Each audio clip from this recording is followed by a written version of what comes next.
जोधपुर पहुंची फिल्म अभिनेत्री और सांसद कंगना रनौत ने मीडिया से बातचीत के दौरान अपनी आगामी फिल्म भारत भाग्य विधाता के बारे में जानकारी दी, जो कल रिलीज होने जा रही है। इस दौरान उन्होंने प्रधानमंत्री के नेतृत्व में बीते 12 वर्षों में हुए विकास कार्यों का उल्लेख किया।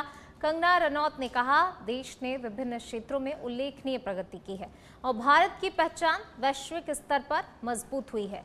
उन्होंने विकास, आत्मनिर्भरता और देश की बढ़ती प्रतिष्ठा को सरकार की महत्वपूर्ण उपलब्धियों में शामिल बताया। जोधपुर आगमन पर उनके समर्थकों और स्थानीय कार्यकर्ताओं ने भी उत्साह देखने को मिला है। तीसरी सबसे बड़ी इकोनॉमी बनने को आ गया है।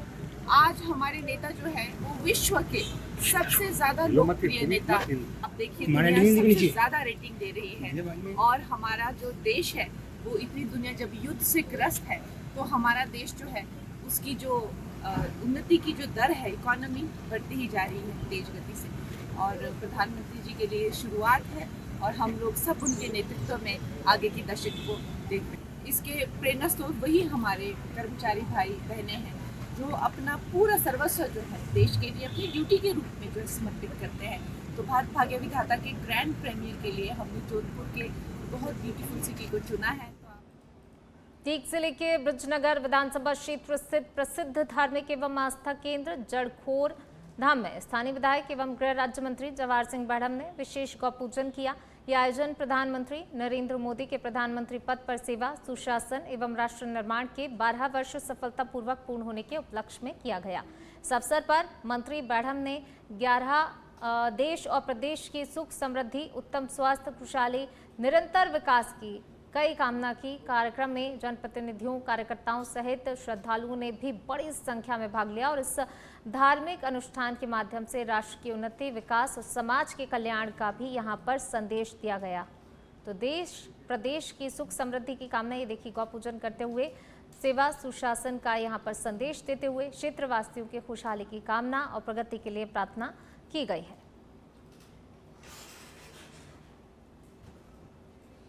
चलिए बढ़ेंगे आगे, बात अगली खबर की। जयपुर जिले के बस्सी क्षेत्र में कृषि मंडी मंत्री डॉक्टर किरोड़ी लाल मीणा ने किसानों से जुड़ी हुई विभिन्न शिकायतों पर सख्त रुख अपनाया है और कानोता स्थित हीरावाला रीको एरिया में औचक निरीक्षण भी किया गया। इसी के साथ बताया जा रहा है कि खाद की कालाबाजारी और निम्न गुणवत्ता की शिकायतें मिलने के बाद मंत्री ने मौके पर पहुंचकर स्थिति का जायजा लिया है। इसके साथ ही कृषि मंत्री ने संबंधित अधिकारियों को आवश्यक दिशा निर्देश भी दिए।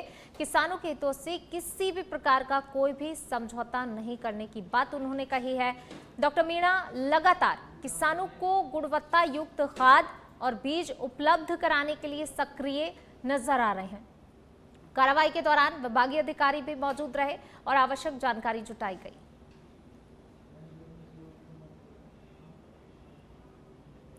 और अब खबर हरियाणा से। हांसी में जिम संचालक की गोली मारकर हत्या कर दी गई। अज्ञात हमलावरों ने जिम संचालक पर फायरिंग कर दी है। इस हमले में 9 राउंड फायर किए जाने की जानकारी सामने आई है। वारदात के बाद इलाके में सनसनी फैल गई है, दहशत का माहौल भी देखा जा रहा है। लॉरेंस गैंग के गैंगस्टर हरी बॉक्सर ने हत्या की जिम्मेदारी ली है। पुलिस मौके पर पहुंचकर जांच में जुटी है। हमलावरों की तलाश के लिए टीमें गठित की गई हैं।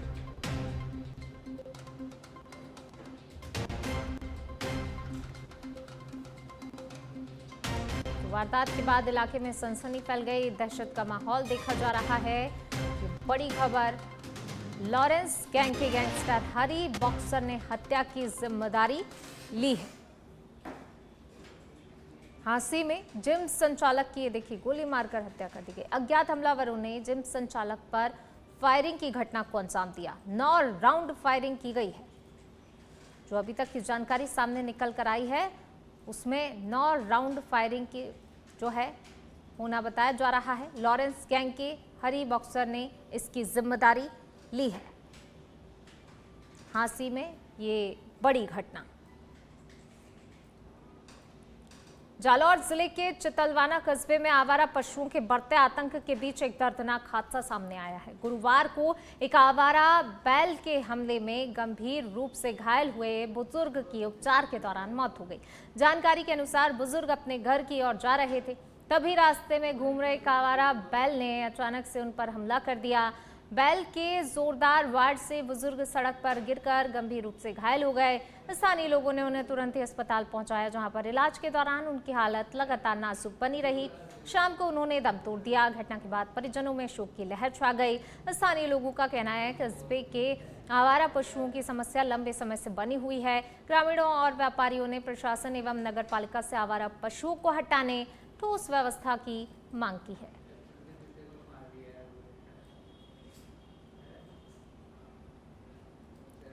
भरतपुर के बयाना उपखंड क्षेत्र के रुदावल थाना इलाके के सिंघाड़ा गांव में प्रेम प्रसंग के चलते युवक की कथित रूप से पीट कर हत्या का मामला सामने आया। मृतक की पहचान सौरभ जाटव निवासी सिंघाड़ा के रूप में हुई है।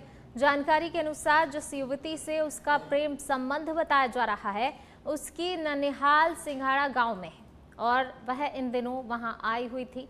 इसी दौरान सौरभ उनसे मिलने पहुंचा था, जहां पर आरोप है कि युवती के परिजनों ने उसे पकड़कर बेरहमी से मारपीट की, जिससे वह गंभीर रूप से घायल हो गया। घायल युवक को अस्पताल ले जाया गया है, जहां चिकित्सकों ने उसे मृत घोषित कर दिया।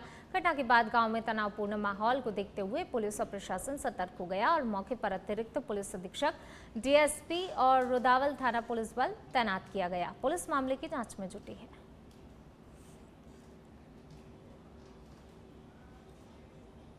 श्रीगंगानगर से खबर है। सदर थाना पुलिस और बदमाश के बीच मुठभेड़ हुई है।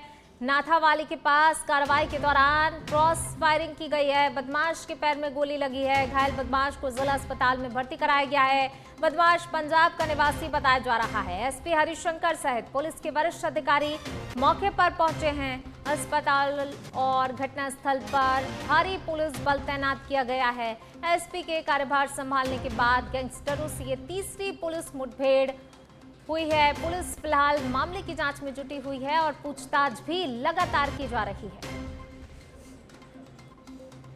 घायल बदमाश को जिला अस्पताल में भर्ती करा दिया गया है। बदमाश पंजाब का निवासी बताया जा रहा है, जो अभी तक की जानकारी सामने आई है। फिलहाल पुलिस आगे की भी पूछताछ में जो है जुटी हुई है। नाथावाली के पास कार्रवाई के दौरान जो है ये फायरिंग हुई, मुठभेड़ हुई। बदमाश के पैर में गोली लगी है, जिसे अस्पताल में भर्ती करा दिया गया है, जहां पर इलाज जारी है।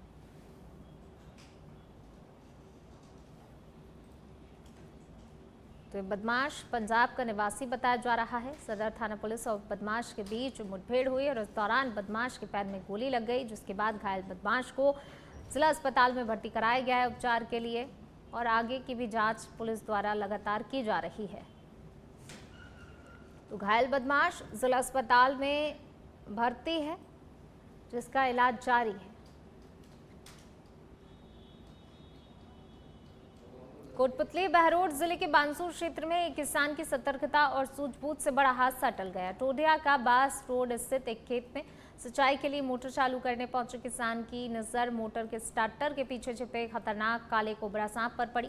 सांप को देखते ही किसान ने समझदारी दिखाते हुए उससे दूरी बनाई। स्थानीय लोगों को सूचना दी। घटना की जानकारी मिलने पर स्नैक कैचर सुरेश मौके पर पहुंचे, सावधानी पूर्वक रेस्क्यू अभियान शुरू किया। कुछ मिनट की मशक्कत के बाद कोबरा को सुरक्षित पकड़ लिया गया और बाद में उसे उसके प्राकृतिक आवास में छोड़ दिया गया। रेस्क्यू के दौरान बड़ी संख्या में ग्रामीण मौके पर जमा हो गए।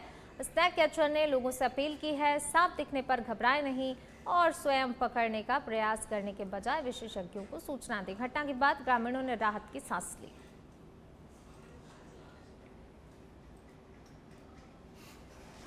चूरू जिले के बिदासर क्षेत्र के हरिनगर गांव में दर्दनाक हादसे में पानी की डिग्गी में गिरने से एक युवक की मौत हो गई। घटना गोदिया बालाजी मंदिर के पास स्थित खेत में बनी डिग्गी की है, जहां पर युवक के गिरने की सूचना मिलते ही हारे का सहारा टीम मौके पर पहुंची। इसके बाद तत्काल ही सर्च और रेस्क्यू ऑपरेशन शुरू किया गया।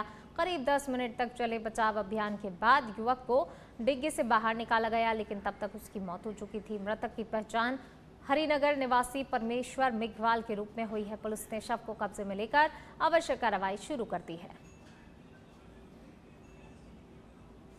अधिकतर घटनाएं लापरवाही की वजह से होती है, या जैसे जानबूझकर भी कई बार कोई सुसाइड के उसके पर्पज से भी पानी के अंदर डूब जाते हैं। और विशेष तौर से जैसे बच्चों को इन चीज़ों से दूर रखना चाहिए ऐसे। और क्या है कि जो बड़े लोग हैं उनको तो विशेष तौर से और भी ध्यान रखना चाहिए, क्योंकि वो तो समझदार। चूरू जिले के सरदार शहर में पुलिस ने मुस्तैदी दिखाते हुए बस चोरी के एक मामले में महज 6 घंटे में ही खुलासा कर दिया है। चोरी की गई बस को बरामद भी कर लिया गया है। देवासर निवासी विजेंद्र जाट ने सरदार शहर थाने में रिपोर्ट दर्ज कराई थी। 9 जून की रात कच्चा बस स्टैंड पर खड़ी उनकी बस अज्ञात चोर चोरी कर ले गए। मामला दर्ज होते ही पुलिस अधीक्षक निश्चय प्रसाद और वृत्ताधिकारी कुलदीप वालिया के निर्देशन में थानाधिकारी मदन लाल बिश्नोई के नेतृत्व में विशेष टीम का गठन किया गया। पुलिस टीम ने सीसीटीवी फुटेज खंगाले, मुखबिर तंत्र को सक्रिय किया। इसके बाद भानीपुरा, पल्लू और रावतसर क्षेत्र में लगातार पीछा करते हुए चोरी की गई बस को रावतसर से सकुशल बरामद कर लिया। पुलिस अब आरोपियों की गिरफ्तारी के लिए लगातार दबिश दे रही है। सरदार शहर पुलिस की त्वरित कार्रवाई के क्षेत्र में सराहना हो रही है।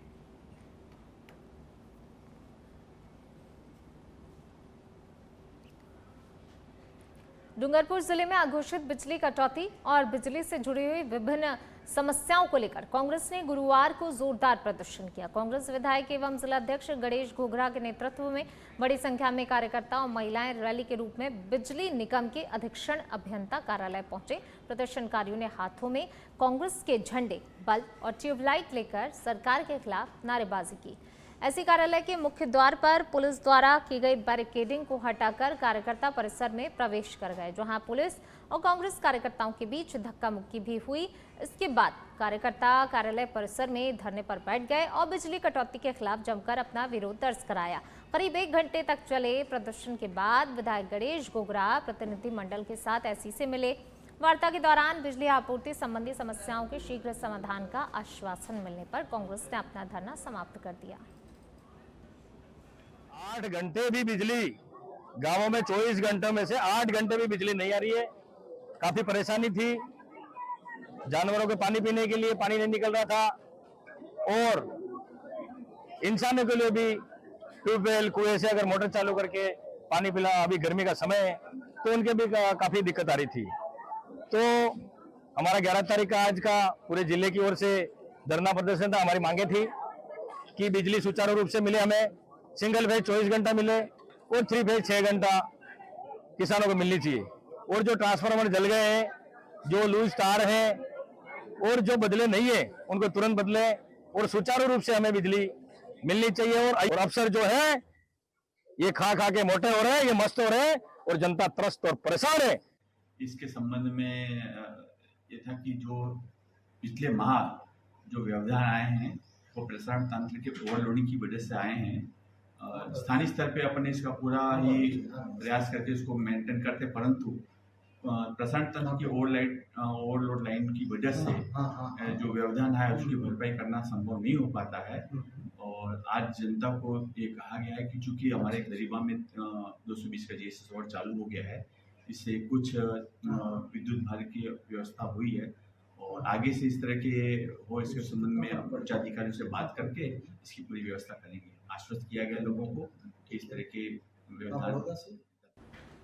सवाई माधोपुर के चौथका बरवाड़ा क्षेत्र में कोटा के बोरखेड़ा में 5 जून की रात संत देवानंद जी महाराज की हत्या के मामले को लेकर गुर्जर समाज और हिंदू संगठनों ने मुख्यमंत्री के नाम तहसीलदार को ज्ञापन सौंपा। मामला बोरखेड़ा थाना क्षेत्र के चंद्रसल मठ का है, जहां अज्ञात बदमाशों ने चाकू से वार कर संत की निर्मम हत्या कर दी थी। घटना के बाद से ही क्षेत्र में भारी आक्रोश और तनाव का माहौल बना हुआ है। आरोपियों की गिरफ्तारी की मांग तेज हो गई है। ज्ञापन में 5 सूत्रीय मांगे रखी गई हैं, जिनमें कि स्पेशल जांच टीम गठित कर जल्दी गिरफ्तारी और आरोपियों को फांसी की सजा देने की मांग प्रमुख है। इसके साथ ही पहले हुए समझौते की मांगे पूरी न होने पर प्रशासन पर लापरवाही के आरोप लगाए गए। आंदोलन की चेतावनी दी गई और रजवाना गांव के स्कूल का नाम संत के नाम पर रखने की मांग उठाई गई। सत्ताधारी लोगों से मैं कहना चाहता हूं कि इस 21वीं सदी के युग में, इस सत्ता के युग में सब सनातन के लोग ही सुरक्षित नहीं है तो आम आदमी का तो क्या होगा। और जिस दिन महाराज जी का वो मर्डर हुआ था उस दिन सर्वसम्मति से पुलिस प्रशासन और एडीएम के द्वारा हमारे कुछ समझौता वार्ता हुई थी। उसमें पहले हमारी जो मांग थी वो निम्न प्रकार थी कि हत्यारों को अति शीघ्र गिरफ्तार करके फास्ट ट्रैक कोर्ट के माध्यम से फांसी की सजा हो। अलवर के कठुमर क्षेत्र में घर के पास कचरा और गंदगी की शिकायत को लेकर उच्च स्तरीय जांच टीम के सामने पहुंचे शिकायतकर्ता देवेश कुमार शर्मा पर प्राण घातक हमला होने का मामला सामने आया है, जिसमें वह गंभीर रूप से घायल हो गया। घायल युवक को प्राथमिक उपचार के बाद अलवर रेफर किया गया। आरोप है ग्राम पंचायत बरका के प्रशासक, उनके पुत्र और अन्य लोगों ने इस घटना को अंजाम दिया, जिसके बाद क्षेत्र में तनाव का माहौल बन गया और कठुमार रेफरल अस्पताल में भारी भीड़ जमा हो गई। तो वहीं घटना को लेकर जयपुर से आई जांच टीम के सामने राजकार्य में बाधा की चर्चा रही। हालांकि कठुमार थानाधिकारी सुनील कुमार टाक के अनुसार जांच टीम के साथ कोई भी घटना नहीं हुई और युवक अटल सेवा केंद्र पर बुलावे पर पहुंचा था, जहां उस पर हमला हुआ। फिलहाल मामला दर्ज नहीं हुआ है और पुलिस रिपोर्ट के आधार पर कार्रवाई की बात कह रही है।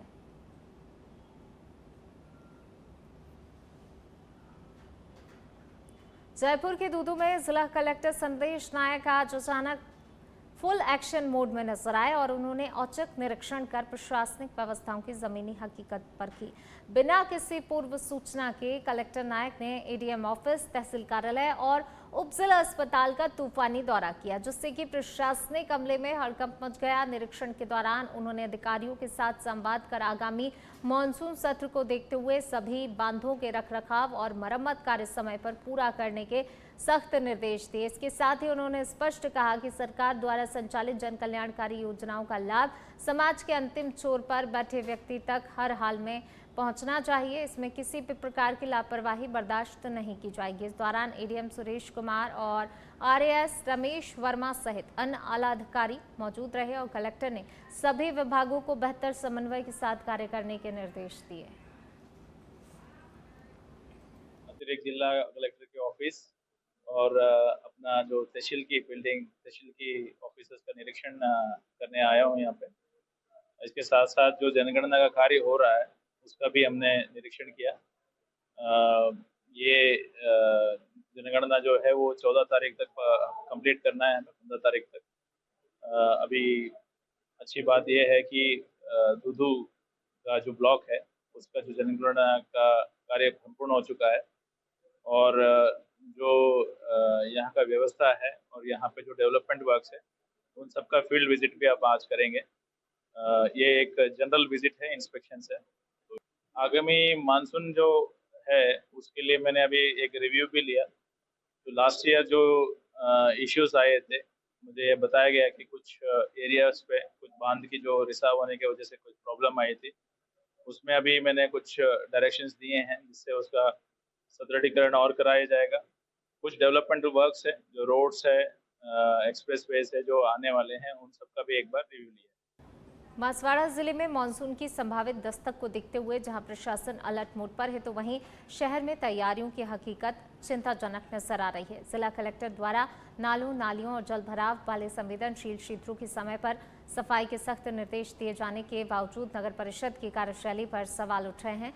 शहर के कई इलाकों में नालियां कचरे से अटी पड़ी हैं, जबकि प्रमुख नालों की सफाई भी अब तक पूरी नहीं की गई है। करोड़ों रुपए की सफाई बजट के बावजूद जमीनी स्तर पर कोई ठोस काम दिखाई नहीं दे रहा है। स्थानीय लोगों का कहना है कि हर साल मानसून के दौरान जल भराव की समस्या से भारी परेशानी होती है, लेकिन इस बार भी हालात सुधरते नहीं दिख रहे हैं। अब देखना होगा कि प्रशासन के निर्देशों के बाद नगर परिषद कब तक सक्रिय होती है और मानसून से पहले आवश्यक व्यवस्थाएं सुनिश्चित करती है, ताकि आम जन को राहत मिले।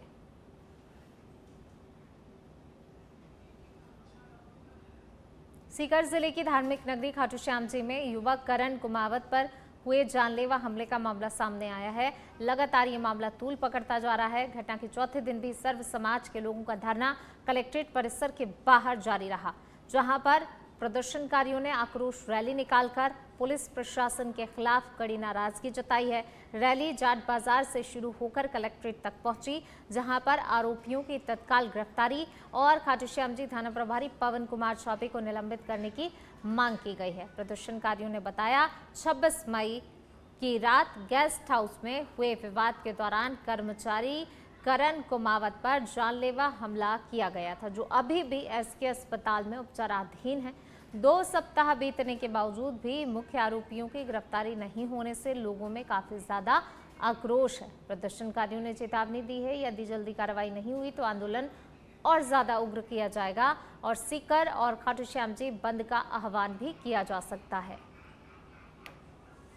26 मई को खाटू श्याम जी में एक गरीब मजदूर के बेटे करण कुमावत को उस गुंडे बदमाशी अपराधियों ने मारपीट कर अधमरा कर दिया था। जो SK हॉस्पिटल में भर्ती है, 5 साल उसके ऑपरेशन हो गए हैं, अभी जिंदगी और मौत से वो जूझ रहा है। 29 तारीख को हमने पुलिस अधीक्षक जी को ज्ञापन दिया था उसके मुलजिम को गिरफ्तार किया जाए। SP साहब ने 2 दिन का अल्टीमेटम दिया था, उसके बाद भी उन गुंडों को पकड़ा नहीं जा सका। हमने 1 जून को खाटू थाने का घेराव किया था और 3 घंटे का सांकेतिक धरना दिया था। थानाधिकारी पवन कुमार चौबे ने 2 दिन का अल्टीमेटम दिया था कि हम अपराधियों के निकट में हैं, कुछ को हमने डिटेन कर रखा है, हमारे पे भरोसा रखें, हम 2 दिन में 101% अपराधियों को गिरफ्तार कर लेंगे। उसके बाद में 1 हफ्ता निकल गया, हम लोगों के सबर की बांध टूट गई। संघर्ष समिति के लोगों ने सर्व समाज के साथ मिलकर यहाँ पे 10 जून से यहाँ अनिश्चितकालीन धरना शुरू किया था, जो आज हमारा